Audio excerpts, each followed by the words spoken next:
Здравейте! Здравейте! Може ли да се представите? Пепа Рашева се казвам и съм един от организаторите на фестивала на занаятите и изкуството.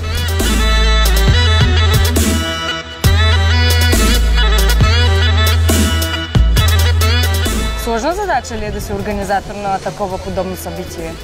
По принцип, за да си организатор на такова събитие, трябва да обичаш да работиш с хора.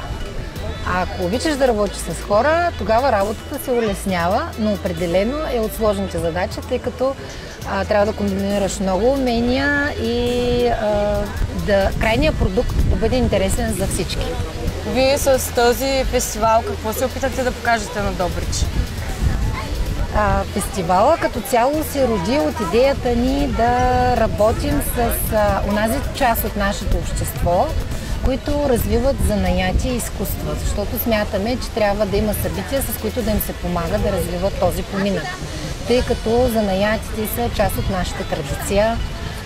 Аз лично като подрастваща и като ученичка днес на пазара се срещнах с много интересни производители, като примерно тук с кожи, с изделия от рог, бижута, плетене на вълна и така нататък. Много добре сте се справили с подбирането на, как да кажа, на производителите и на занаятчиите и с това, което те правят. Какви са ви бъдещите планове за напред, за фестивала и за пазара? Като цяло искаме да го създадем като устойчиво и да се превърне в едно традиционно събитие за нашия град. Смятам, че сме на път да го реализираме, защото още след първия фестивал отзивите бяха прекрасни. Майсторите ни изпратиха с прегръдки, дори имаше сълзи на радост.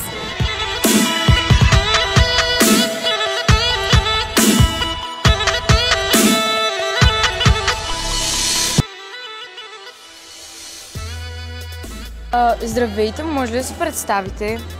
Здравейте, казвам се Бисерка Бонева, занаятчиите към камарата на занаятчиите с пещолеене от град Добрич съм.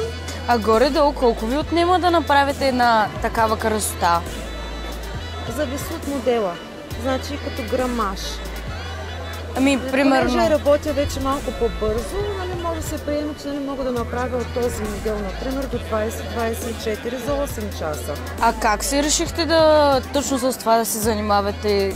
Смисъл, какво е удоволствието или какво е чувството? Как го решихте? Чувството е прекрасно. Просто изпаднах в една ситуация много тежка в моя живот, където се отървах жива и здрава. На крака вече започнах с ароматерапията. И покрай ароматерапията така продължихме с обученията, с камарата на занаятчиите и стигнахме до базарите.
Може да се представите?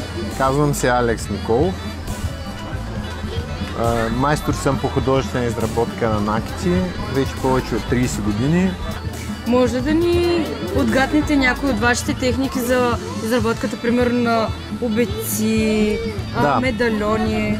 Значи техниката е следна.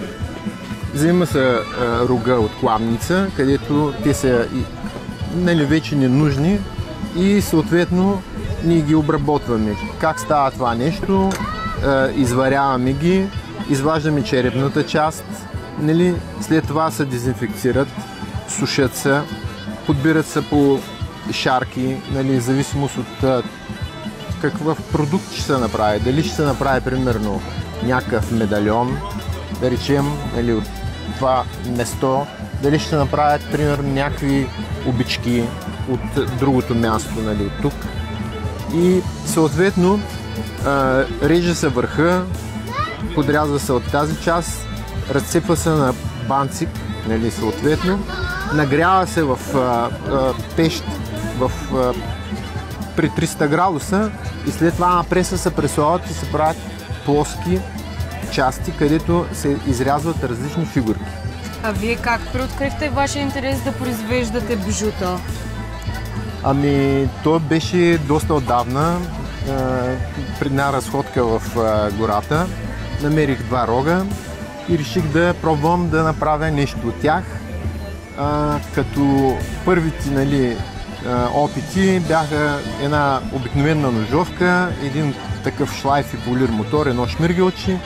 И като получих ефекта при полирането, нали, и самото изделие, ахнах и много невероятно се впечатлих и настоятелно след това започнах да търся варианти, да се набавя материал и техника и започнах да работя и така успях до ден днешен да създам това изкуство. Буквално като една птица Феникс, възкръснала от пепелта, от нищото.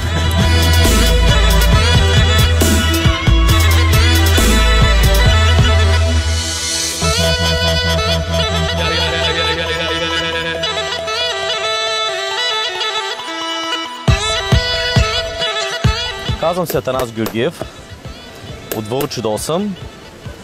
Вече близо 20 години работя за наята. На времето още 1999-2000 година тук почнах да уча за наята.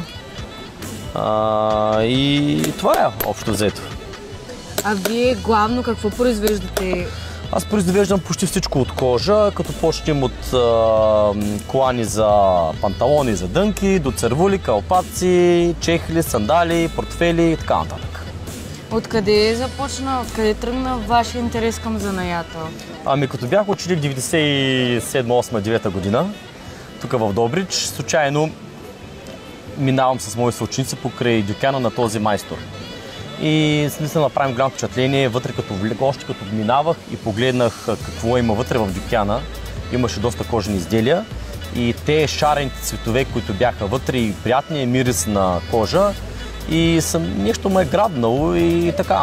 И ден, два, три, така. Вече от колко време произвеждате? Ами вече близо 20 години. 20 години. И с времето се научавате, виждам доста сръчно. Ами да, сега за да научиш един занаят, първо трябва много да се удариш. Доста време да мини, доста поръчки да имаш. Няма. Това е основно. Доста работа ти трябва, за да станеш добър специалист. Майката му е да имаш поръчки. Имаш и поръчки, ти се усъвършенстваш. Нямаш работа, не можеш да се усъвършенстваш. А един занаят умира тогава, когато няма интерес. Някакви тънкости в занаята може ли да ни кажете? Тънкости зависи за какво ще произвеждаш. Първо, за да работиш с кожа, трябва първо да познаваш част от материалите, видовите животни. Видовите материали, с които работиш, това видовите животни, от които се произвежда материала. Малко теория трябва да си чел, малко и повече да си чел, малко повече да се работил с материали и вече зависи за какво изделие ще правиш такъв материал и зависи от какво ще правиш, от кои части на тялото да го скроиш. Съвет може да дадете на младите в момента, като чисто от вас? Първо, трябва да го иска много. Второ, трябва да приглътни, че е мръсна и тежка работа. В днешно време, сега в този занаят, има ли още хляб? Хляб има. Има хляб, има пари, но трябва много работа. Аз съм Виктория. Може да се представите? Стела Георгиева, производител на шоколад. Може ли да ни обясните каква е технологията за производството на шоколад? Технологията е много стара технология. Всичко, което правим, го правим с каменни мелници. Мелим какаото 36 часа, добавяме лешников тахан, който мелим 24 часа. Сушим плодове и билки и добавяме и тях и се получава шоколада. Добре, може да попитам какво означава термина жив шоколад? Това е няма термична обработка.